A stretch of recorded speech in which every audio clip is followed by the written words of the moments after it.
होळी हा सण कसा साजरा करतात? या दिवशी अंगणातील थोडी जागा सारवून त्याभोवती रांगोळी काढून मध्यभागी शेणांच्या गोवऱ्या, त्यात एरंडाची फांदी ठेवतात.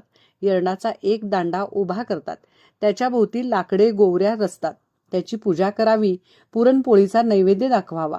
खेडेगावात सगळे गाव मिळून गोवऱ्या लाकडे गोळा करून सार्वजनिक ठिकाणी होळी करतात. तिची पूजा करतात. नंतर त्यात नारळ अर्पण करून खोबऱ्याच्या वाट्या भाजून प्रसाद वाटतात. प्रत्येक सेवेकऱ्यांनी आपल्या घरासमोरील मोकळ्या जागेत छोटी होळी पेटवावी.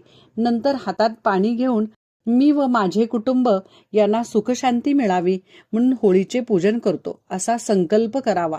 त्यानंतर घरातील विस्तवाने होळी पेटवावी. त्याची पंचोपचार पूजा करून नैवेद्य द्यावा.